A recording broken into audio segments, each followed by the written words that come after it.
Yes, yes, yes, yes. Just like that. You must accentuate your emotions with your bodies.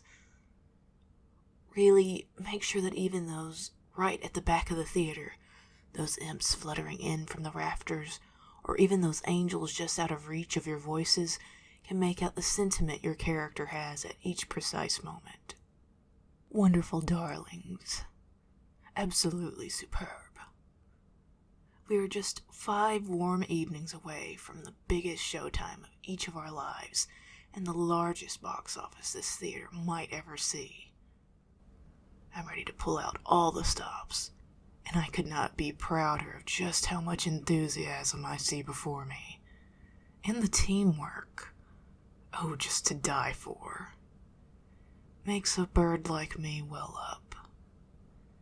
Demons dancing with centaur. The basilisk and troll battle scenes choreographed to perfection.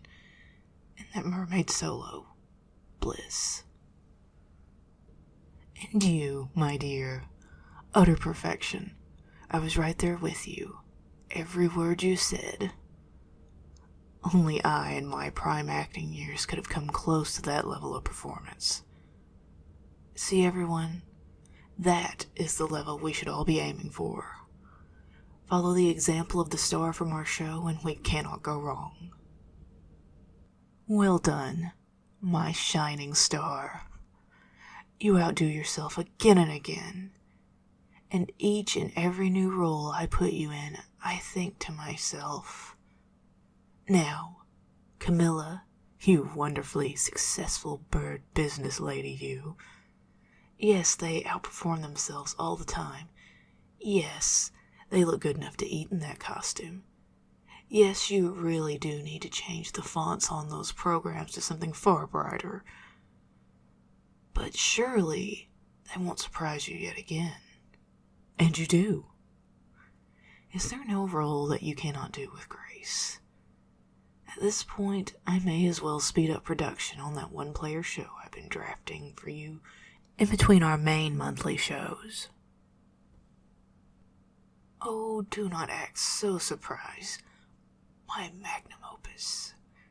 You surely knew something like this was in the works for my star. Why on earth would I have requested you for so many private costume fittings if I only had this show in mind, But enough about other things. Oh, soaring eagles. 9:45 p.m. already? Time really does fly when you're putting together a spectacle the likes of which Shakespeare would pay front row tickets to see. But, nevertheless, a drowsy crew is a sloppy crew. And I simply will not abide by sloppiness this close to opening night. And with that, I bid you all adieu. Now, if the mermen and the water spirits can be here at 7 a.m. sharp to rehearse their underwater choreography, please. Fantastic. And if the backstage team can please be ready to fireproof the stage for the Drider Dragon battle. We want to blow the audience away, not burn them down. Ah, and where in the name of Miss Trunchbull's chocolate cake do you think you are going? Huh? I don't care if your name is Evan Hansen. You are not, and I repeat not, going to disappear on me. And as for you, Mr. Sphinx, trying to whisk away my showstopper from me, are you, I expect you to be here exceedingly early to help me finish painting the sky backdrop. And there we can have a little bird to Sphinx chat about being sneaky. Do I make myself clear? Good. Off you pop, then. Phew. After all these years, I still get that little sensation of being zapped of energy after a day of rehearsal. Especially since we started so early. It still surprises me that so many nocturnal creatures are willing to give up their sleep to take on a role for this show. Of course, no one is forced. Acting is a pastime for a majority, a passion for a few, and for a certain pair, it is a lifestyle. I would ask you if you feel the same level of adrenaline crash after such an intense rehearsal, but I might as well be asking a thundercloud if it ever gets bored of making so much mighty noise. Still, one must not push themselves too far, and that is why I implore you to reconsider your unfair, I might add, aversion to letting me join you for the final musical number.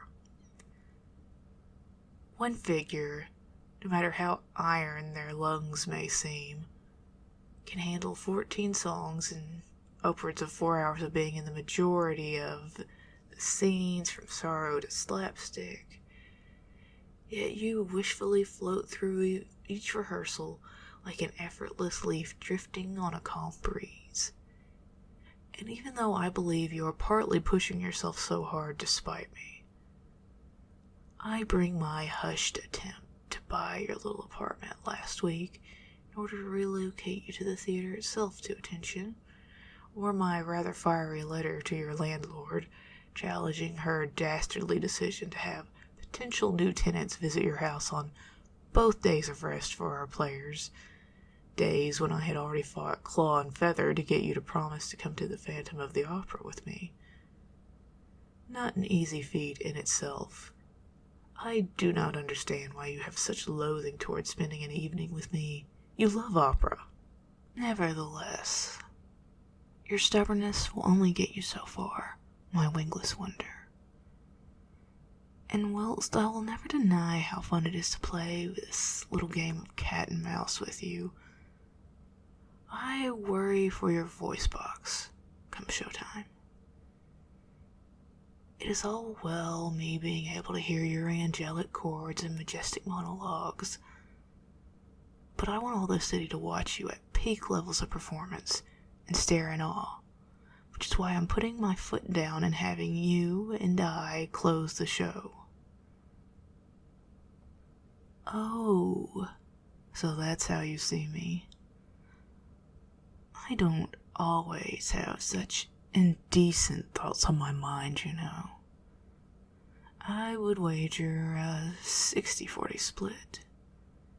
Besides, my desire to be with you and my want to keep your voice as crisp as possible naturally go hand in hand. Really, my dear, all the material I give you to call me out for being sordid, and that is what you go for? It's a good thing your mouth does your singing and not your brain. Otherwise, the only thing I would be after would be your adorable little blushing face. Yes, this one happening right now before my very eyes. That is an unbelievably valuable product to me, you know. Now, it's much later than I anticipated it being. No thanks in part to you having your little quivering lip protest. And we have to draft a whole new big crescendo tomorrow. Hush yourself, Angel. So much whining will ruin those high notes. So, early doors as usual. The early bird gets her worm after all. So, how does dinner at your place sound?